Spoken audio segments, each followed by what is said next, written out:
Long time ago, our two older sons were vaccine injured, born in 1996 and 1998, and it wasn't, our older son was having a lot of problems, but we didn't really know what they were, and it wasn't until our second son had the full crash out after the MMR. I mean, he was the whole typical thing. He was on antibiotics, his third round of antibiotics for ear infections that wouldn't quit. He was... Keep backing away. I'm sorry. Okay. Right, it's loud here. I'm sorry.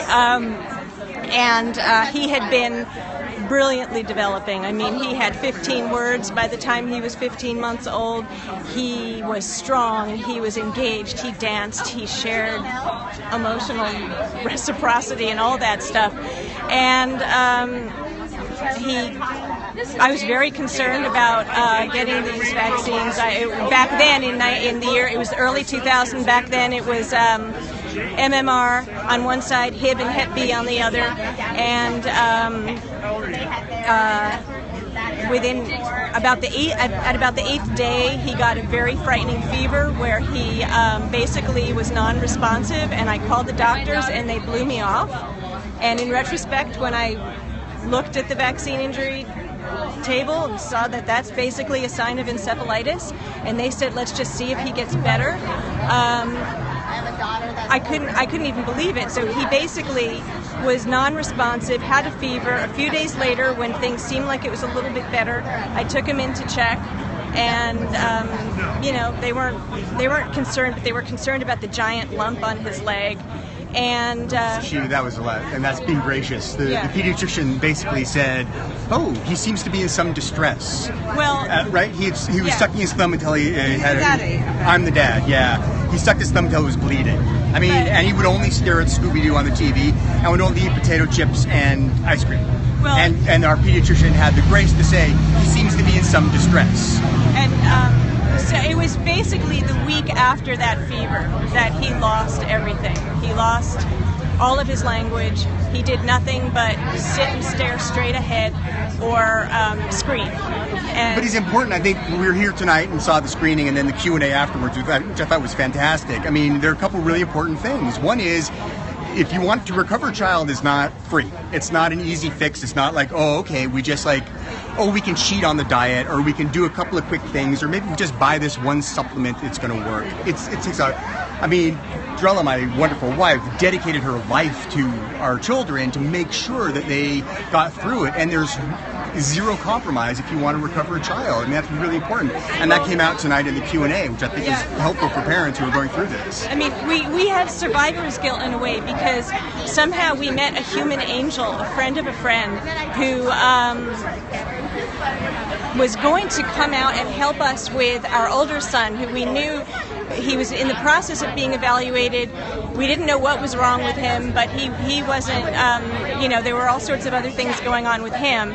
And it was social behavioral, right. It was not catastrophic. No, he hadn't lost language, but it seemed that he couldn't read facial expressions, and he couldn't, interact with anybody, and he had stereotypical behavior and meltdowns, and all that was going on. And I said to her on the phone, we're dealing with all these evaluations with him, but I don't know what to do.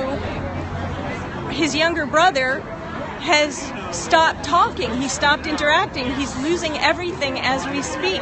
And she said, oh my God, you haven't given him the MMR yet, have you? And that was that moment when I felt like I had run over him with a car. So she was really good about it, and she said, okay, it's going to be okay. And really, it ended up okay, because she helped us, and she had been through this with her own daughter, and this was really early in all this, because this was, the year 2000. And so I don't know if my son is the quickest in the history of all of these kids to start getting on a serious program. I started doing research. I stopped sleeping. People were getting angry at me that I was going to die, and you didn't believe it right away. my parent, you were very quick. You were the first one. Yeah. No, you were the first one.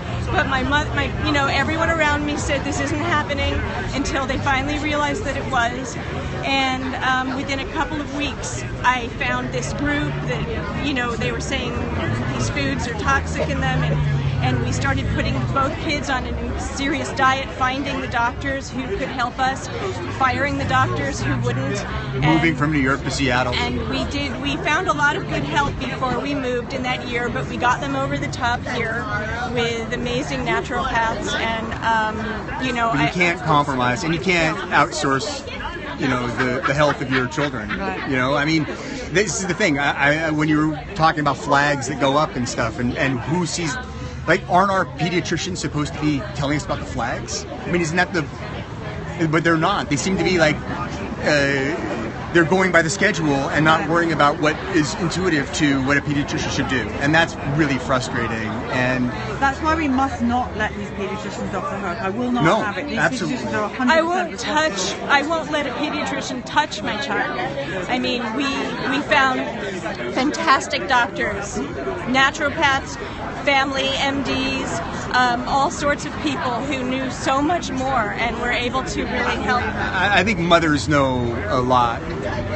Mothers see flags, and then they're maybe nervous about it or don't know what it means, and so they say, "Oh, okay, doctor, because you're the doctor." And the doctors are guessing, or they're following a schedule that they've been given. And we need to take care of our own children's health. We need to take it into our own hands. Most parents I speak to that went in to get the DTaP or the MMR had no idea what DTaP or MMR meant. They just said, you can give me the F4, 5, 6, 7 vaccine. Oh my God. You're a doctor, so I'll take it. Our two older boys had rotavirus. Oh my God.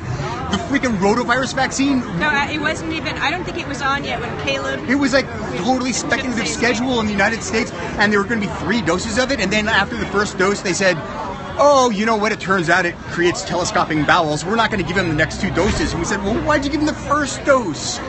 Oh, because it was a profit center for a pharmaceutical company, and they wanted it on the schedule.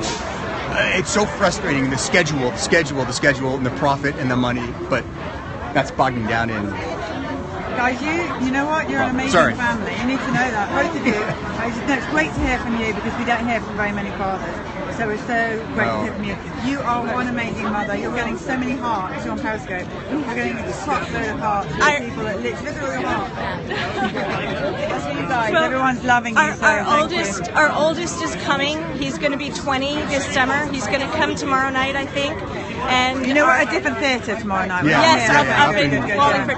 And our second oldest is trying to come, but he has to be at soccer tomorrow evening. He's too busy. So he's too busy. He went from being... Okay, well, guess what? The DVD's out on September the 13th. Guess what's in your Christmas stocking this year, folks? Awesome. Great. A lot of you. Great. No, it was a fantastic film. Absolutely worth seeing for everybody. Really, you have to see the film. And if you can engage in the conversation, we have to stand up for ourselves. We can't outsource our own health. We can't outsource our children's health. We have to stand up for ourselves. Yeah. Okay, guys. Thank you. Hug Thank time. you guys It's so parent much. hug time. Thank you so much.